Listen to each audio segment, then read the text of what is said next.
Bismillahirrahmanirrahim. Assalamualaikum warahmatullahi wabarakatuh. Waalaikumsalam warahmatullahi wabarakatuh. Alhamdulillahi hamdan na'imin. Ashhadu an la ilaha illallah rabbuna rabbul alamin.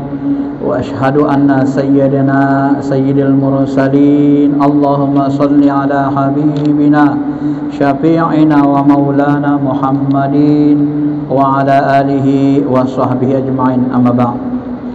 Ma'asyiral muslimin, jamaah salat zuhur yang dirahmati Allah, yang lalu kita sudah membahas waktu-waktu terlarang untuk melaksanakan sholat.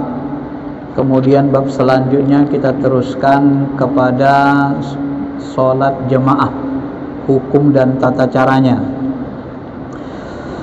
Faslun wa sholatul jama'ati sunnatun muakkadatun wa 'alal ma'mumi ayyanwiyal jama'ah dunal imam.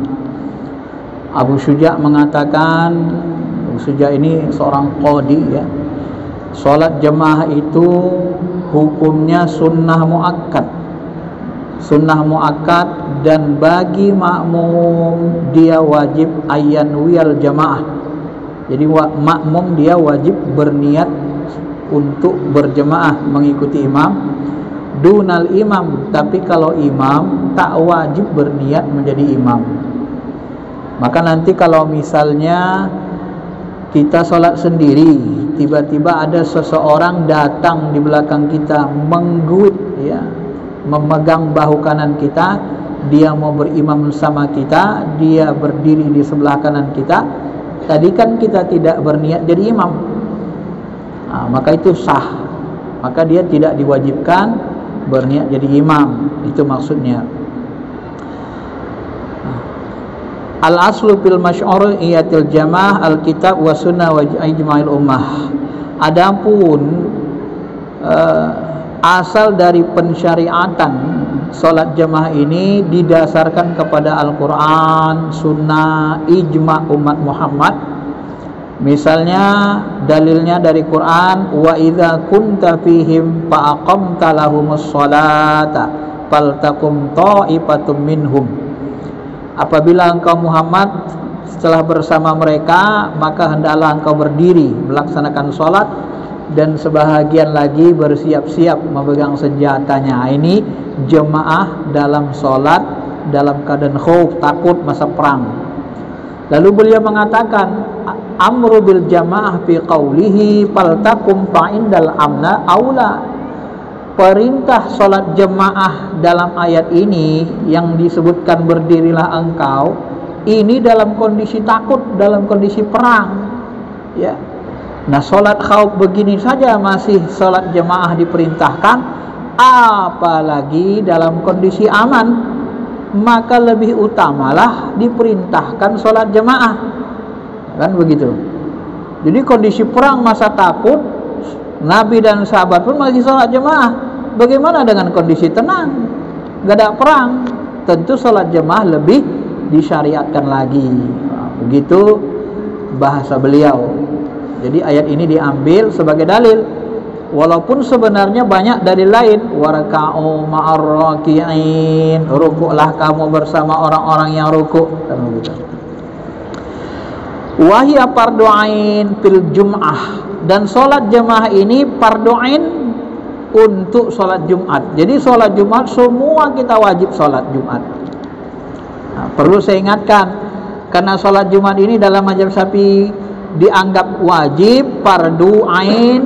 Fardu ain itu setiap orang wajib melakukannya kecuali wanita ya, dengan orang musafir dan beberapa ujur lainnya. Karena dia fardu ain, maka sholat Jumat harus diniatkan nanti fardu. Usolli fardal Jum'ah. Ya, jangan sesekali meniatkan usolli sunnah Jum'ah. Kenapa? Kalau bapak ibu tidak meniatkan fardu Jum'ah, tetapi diniatkan sunnah Jum'ah, maka bapak-bapak wajib lagi sholat zuhur di rumah. Kenapa? Karena niatnya tadi sholat Jumat itu sunnah. Nah, dalam mazhab Syafi'i wajib fardu ain. Maka kalau niatnya sunnah, wajib sholat zuhur. Kenapa? Karena sholat sunnah tidak bisa menutupi sholat wajib. Nah, itu perlu diperhatikan. Ya, karena saya dulu waktu-waktu kecil ada yang mengatakan sholat Jumat itu sunnah, bukan wajib katanya kan. Maka dulu waktu kecil-kecil kita sholat Jumat itu kita niatnya sunnah. Usolli sunnatal Jum'ah, salah. Wajib lagi kita zuhur.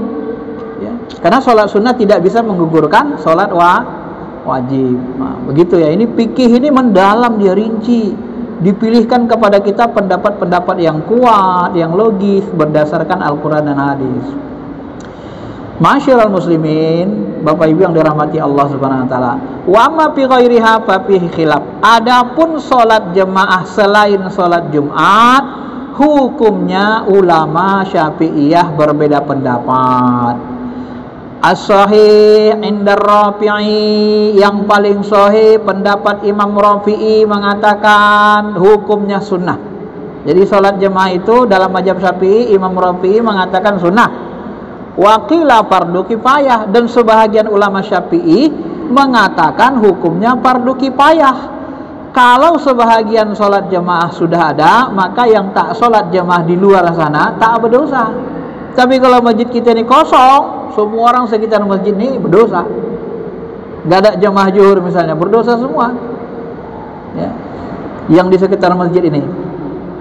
Nah, itu fardu kifayah. Pendapat fardu kifayah ini wasahahun Nawawi, ini pendapat yang disahihkan Imam Nawawi. Dan ada juga ulama Syafi'iyah yang mengatakan fardu ain. Nah, fardu ain ini biasanya Imam Mazhab bin Hambal ini, Ahmad bin Hambal, fardu ain. Karena la sholata li jaril masjid illa fil masjid, tidak sah salat bagi tetangga masjid kecuali di masjid. Ini pendapat Imam Ahmad bin Hambal. Maka orang-orang yang bermazhab Hambali dia fardu ain salat jemaah. Ulama Syafi'iyah ada juga yang mengatakan fardu ain, ada. Ya. Siapa itu? Wasahhahu Ibnu Munzir wa Ibnu Khuzaimah. Ini pendapat ulama Syafi'iyah, Ibnu Munzir dan Ibnu Khuzaimah. Nah, jadi ulama Syafi'iyah mengatakan itu dua orang, minimal dua orang ya, yang tercatat dalam kitab ini. Wa hujjatum man qala innahu sunnah. Adapun dalil orang yang mengatakan hukum sholat jemaah itu sunnah. Kenapa mereka berpendapat sunnah seperti Imam Rafi'i? Karena Nabi SAW bersabda, sholatul jamaah afdalu min sholatil fardhi bi 27 darajah. Karena sholat jamaah itu lebih utama dari sholat sendiri 27 derajat. Riwayat Syaikhan dari Ibnu Umar. Sedangkan dalam riwayat Bukhari disebut 25 derajat dari riwayat Abi Sa'id Al-Khudri. Jadi riwayat Abi Sa'id Al-Khudri 25 derajat, riwayat dari Ibnu Umar hadis sahih Bukhari Muslim itu 27 derajat. Nah, hadis ini menggunakan kata afdalu ya. Nah, ini pendapat ulama tadi, Imam Rafi'i kan. Hadis ini menggunakan kata afdal, lebih utama. Kalau lebih utama digunakan kata afdal, yang tadi jawazul amraini, maka dia menuntut atau memberi isyarat boleh dua-duanya. Jemaah boleh, lebih afdal. Lebih afdal itu lebih utama. Berarti enggak jemaah pun enggak apa-apa, tapi tak utama begitu. Nah, makanya tidak wajib ain. Paham ya? Nah, ini ulama fikih cara memahami dalil gitu, Pak. Enggak sembarangan. Karena penggunaan kata Nabi itu menggunakan kata afdal, lebih utama. Nah, kalau lebih utama berarti kan enggak wajib. Namanya lebih utama. Iya kan? Ada yang utama, ada yang lebih utama. Jadi kalau dikatakan lebih utama berarti dia sunnah saja, kata Imam Rafi'i ya. Itu berdasarkan lafaz afdal tadi. Adapun hujjah atau dalil ulama yang mengatakan fardu kifayah. Nah, ini fardu kifayah tadi siapa yang nyebut? Ini Imam Nawawi ya. Beliau mensahihkan pendapat ini dari mazhab Syafi'i. Apa dalilnya? Dalilnya adalah ma min salasatin fi qaryatin aw badwin la tuqamu fihi mushalah illa istahwadha alaihimus syaitan fa alaikum bil jamaah fa innama ya'kulu za'bu minal ghanam al-qasiyah. Tidak ada 3 orang di dalam satu desa, satu kampung, satu komplek, ya, nggak ada 3 orang saja dari situ di pelosok desa. Nah, mereka tidak mendirikan sholat jemaah di dalamnya, maka apa yang terjadi?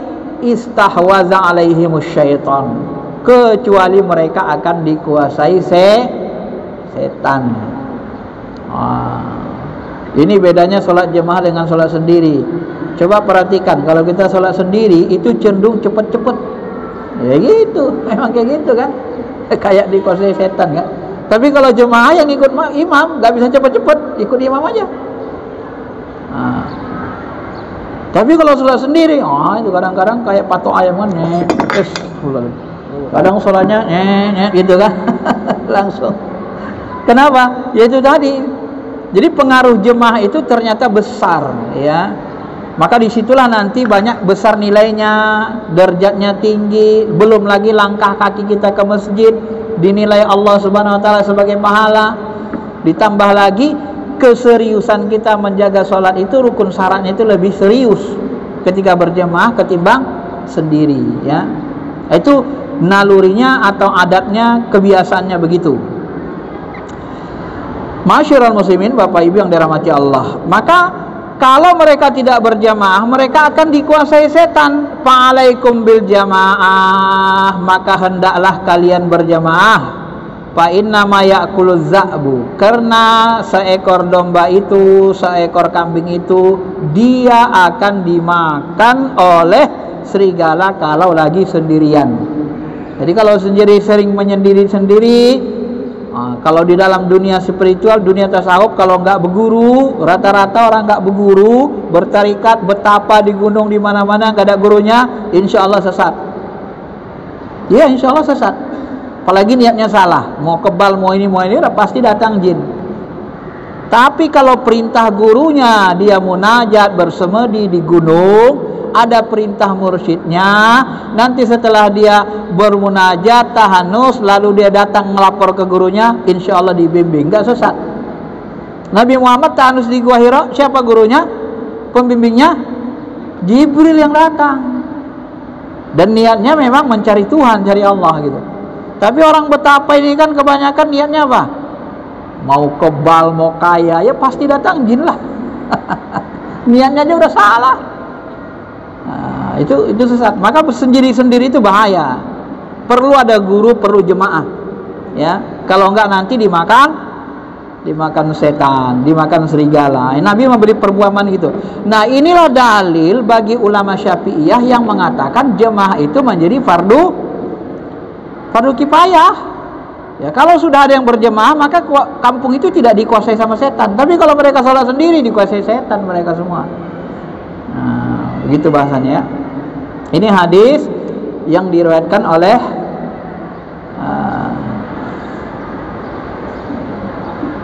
kemudian berikutnya, ini hadis diriwayatkan oleh Abu Daud, Imam Ahmad, Nasai dan seterusnya ya, sampai kepada Hakim dari Abi Darda.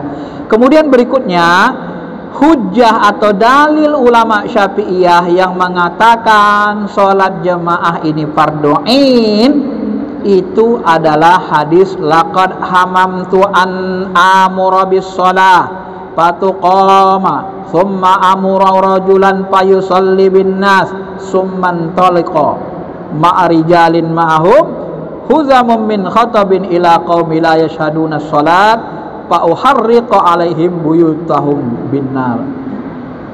Laqad hamamtu, hamama, Nabi itu berkeinginan, ya, bercita-cita. Maka ada istilah sunnah hamiyah, sunnah yang cita-cita. Salah satu contoh sunnah hamiyah itu puasa tanggal 9 Muharram, puasa Tasu'a. Nanti kalau aku hidup tahun depan, nanti aku puasa tanggal 9 Muharram, tapi beliau wafat. Nah, di sini digunakan laqad hamamtu. Jadi Nabi itu berkeinginan, bercita-cita sebenarnya. Apa cita-cita ingin Nabi?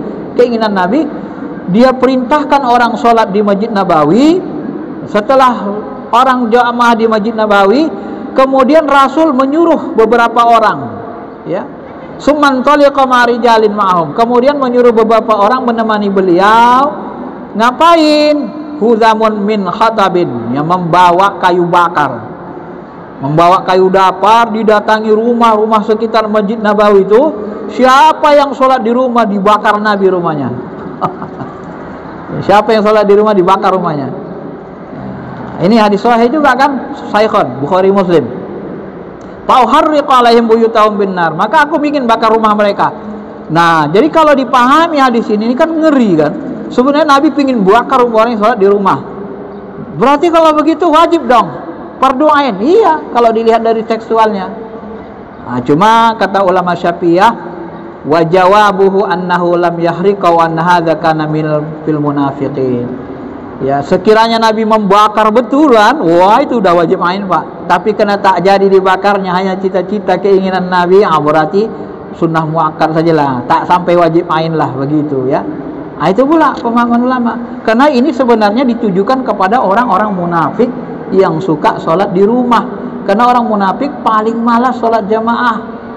Ya, apalagi imamnya Rasul. Ya, kalau nggak jemaah, imamnya Sayyidul Anbiya, ya rugi banget lah.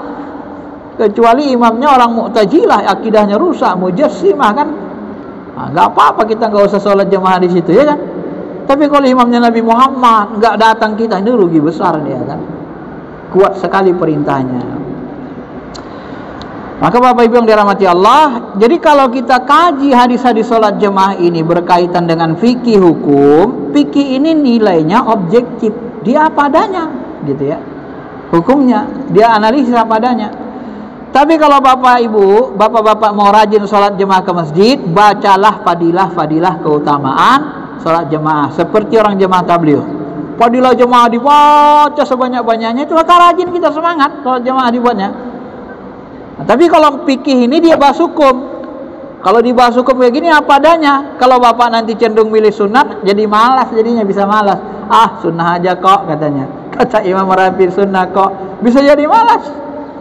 Cuma hukum itu memang begitu apa adanya gitu loh. Jadi nggak gampang menyesatkan orang gitu. Itu nggak jemaah itu, masuk neraka itu, sesat, bid'ah, sesat, neraka katanya. Nggak bisa, karena memang begitu ada hadisnya, dipahami ulama ya. Itu untuk mencegah sebenarnya fikih ini dia objektif, mencegah pendapat yang ghulwu, pendapat yang berlebih-lebihan, yang ekstrim. Maka orang-orang yang ahli dalam fikih usul fikih biasanya tidak ada yang ekstrim dalam berpendapat beragama. Kebanyakan orang yang ekstrim itu yang dia tidak belajar fikih usul fikih dengan baik, lalu belajar akidah atau fadilah amal sehingga motivasinya kuat sekali, dan lama kelamaan semuanya dia wajibkan.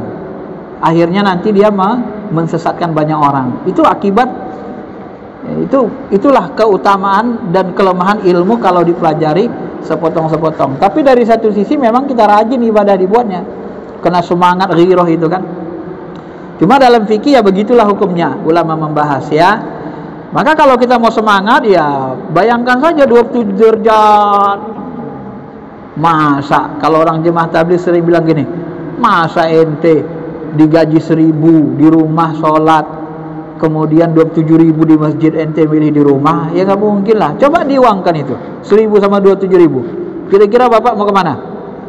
Wah? Itu satu kali sholat loh, belum 5 kali, belum sebulan ya kan. Kalikan 27.000 kali 5 kali 30 berapa? 150 kan, 150 kali 27.000 berapa? Coba diuangkan, hitung coba uangkan, kira-kira milih mana? Nggak ada orang mau sholat di rumah lagi kan, kalau diuangkan itu kan, derajat itu. Tapi ini balasannya akhirat, karena nggak nampak banyak orang yang tak termotivasi kan begitu.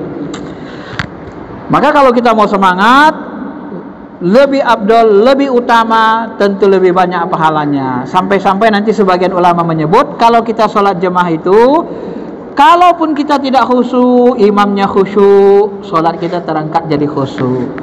Itu pendapat ya. Tak khusyuk kita sholat, ada salah satu jemaah kita di masjid itu wali Allah yang sholatnya luar biasa khusyuk. Ini dapat berkah semua ini, terangkat khusyuk semua, sholat satu komplek. Makanya wali itu memberi syafaat dia kepada umat. Nah itu keuntungannya kan.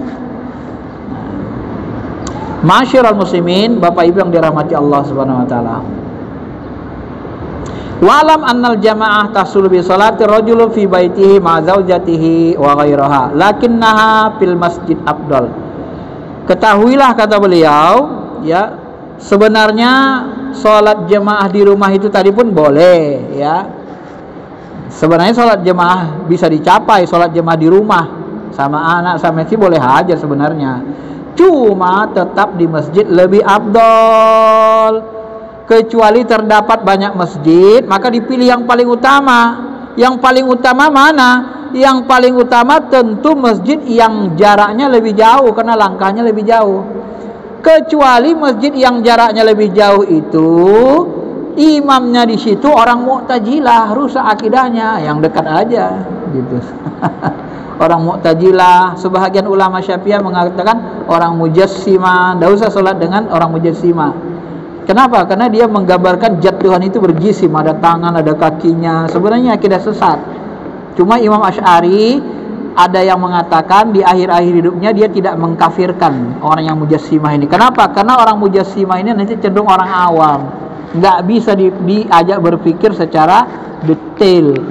Ya, maka di sini disebut kalau kecuali imamnya orang Mu'tazilah, ya, orang yang akidahnya rusak. Dalam satu riwayat Imam Syafi'i mengatakan, ya, ada kita temukan satu riwayat lapas Imam Syafi'i, tidak boleh dikafirkan orang Islam kecuali orang yang menganggap Allah itu punya tangan, punya kaki. Nah, Mujassimah.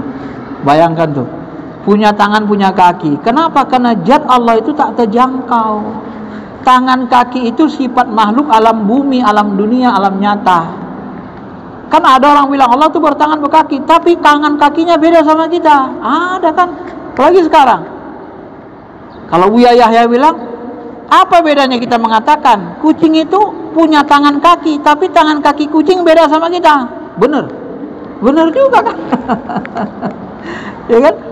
Tangan kaki itu sifat manusia, sifat makhluk bumi, sifat makhluk alam nyata, sifat makhluk, bukan sifat Tuhan.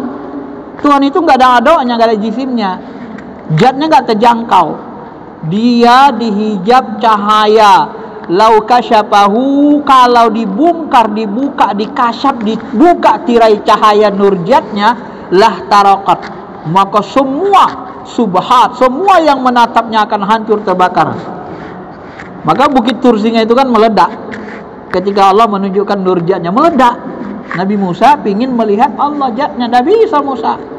Fa ini istaqarra makanahu, kalau penasaran coba lihat Bukit Tursina tuh. Kalau masih Bukit Tursina masih tetap pada tempatnya, pasau pataroni, kau akan bisa melihatku. Ya.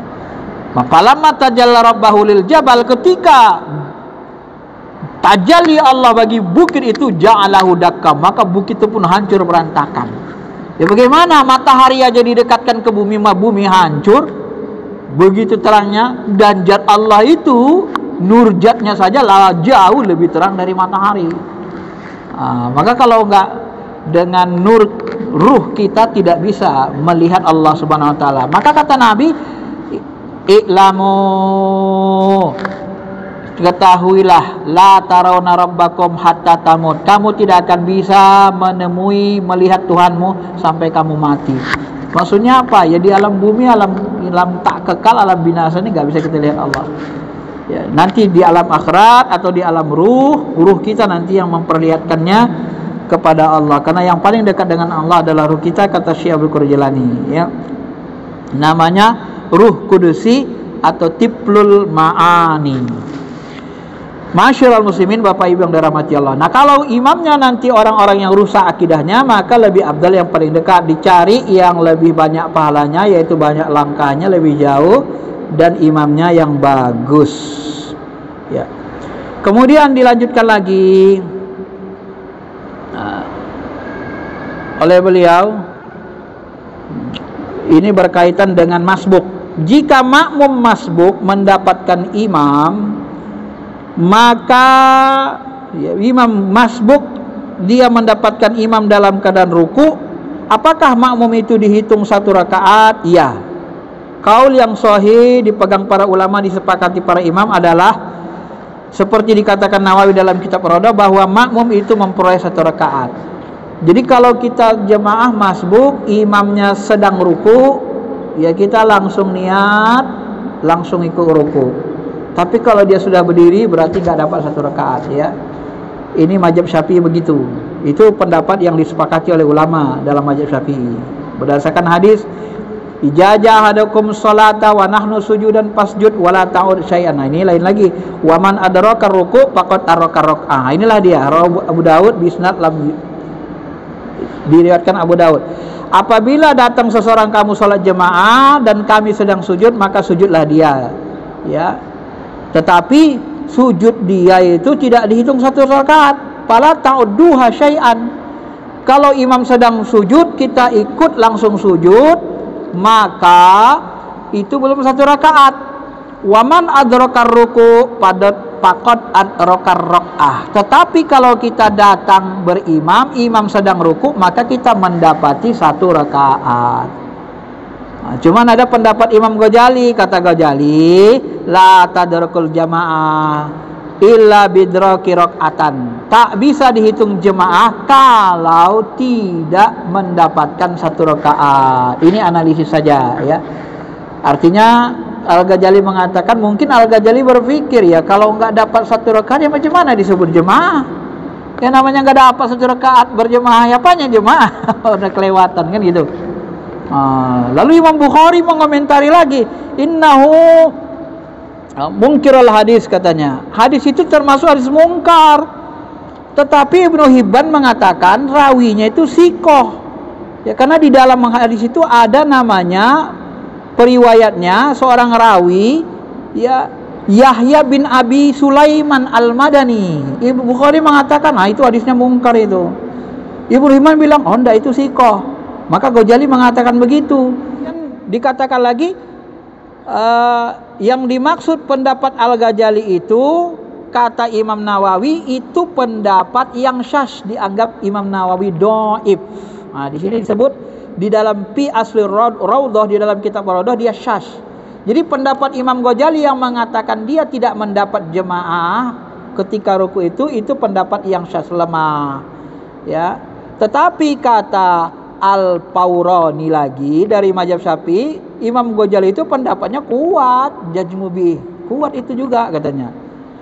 Wa naqalal Al-Jili pun mengatakan ya, sama-sama kuat, pendapat Imam Ghazali juga kuat. Wa naqalal Qadilah Husain an amma as-sahabati illa annahu qala wa fi maudil akhar.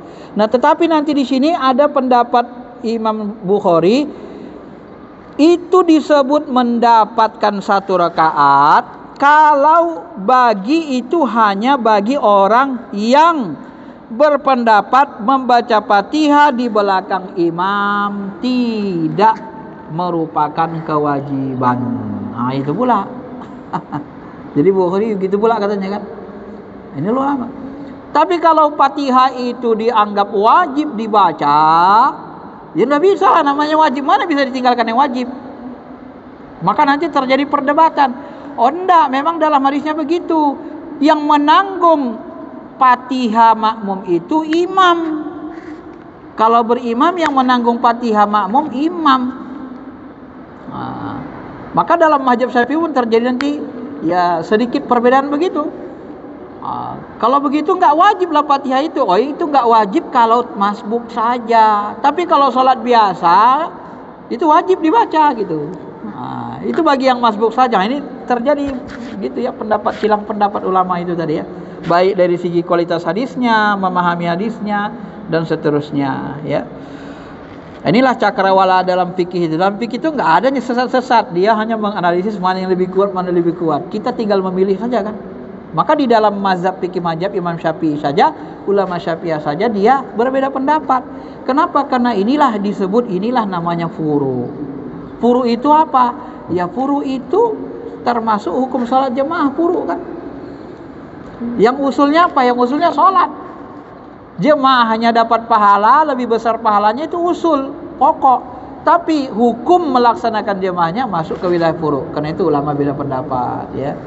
Maka di dalam furu kita tidak boleh saling menyesatkan. Enggak boleh kita bilang, "Oh, Imam Nawawi ini sesat." Bukan, Ghazali yang sesat, bid'ah, masuk neraka. Dibilangnya enggak begini, enggak bisa.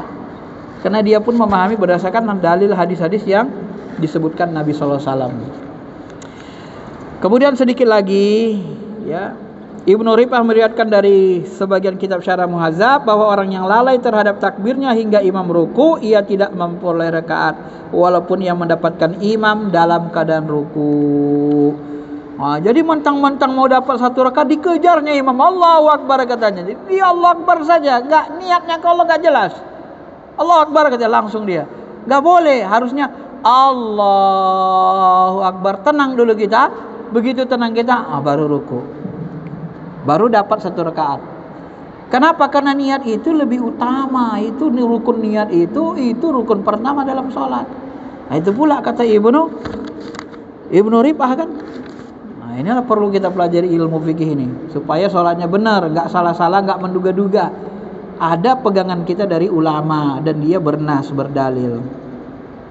Ar-Ruyani meriwayatkan dari sebagian ulama bahwasanya makmum dapat memperoleh rakaat sebab mendapatkan ruku imam jika imam itu baligh, bukan anak-anak. Nah, ini pula kalau anak-anak enggak bisa. Tapi kalau imamnya udah baligh bisa. Dan Urwani sendiri menganggap salah pendapat itu. Tapi pendapat ini enggak dipakainya juga ya, walaupun dia katakan ada ulama yang mengatakan begitu. Kemudian apabila kita mempercabangkan hukum dapat memperoleh rakaat, diperlukan dua syarat. Nah, kalau kita mau mendapatkan ruku itu dianggap kita sudah ditanggung imam satu rakaat, ada dua syaratnya. Pertama, hendaklah ruku imam itu dianggap sah. Ya, ruku imamnya sah. Jika ruku imam tak sah, maka makmum tidak dapat memperoleh rakaat. Nah, ya. Bahkan ada lagi pendapat kalau Fatihah imam itu bagus bisa nanggung orang di belakang makmum. Tapi kalau Fatihahnya jelek nggak bisa menanggung makmum. Nah, itu lagi pendapat lain kan. Yang kedua, makmum harus tumak ninah sebelum imam bangun sekurang-kurang ruku, sebab ruku tanpa tumak ninah tidak dianggap sah. Jadi imam itu makmum bisa tumak ninah, ya, masih dapat dia. Kalau nggak bisa tumak nina, imamnya tidak tumak nina, maka tidak bisa kita langsung mengikut imam. Jadi yang penting kalau bahasanya di sini ya ruku imam itu harus sah, baru bisa kita mengikutinya. Baik, saya kira itu saja karena waktu kita singkat, tidak cukup. Nanti kita lanjutkan pada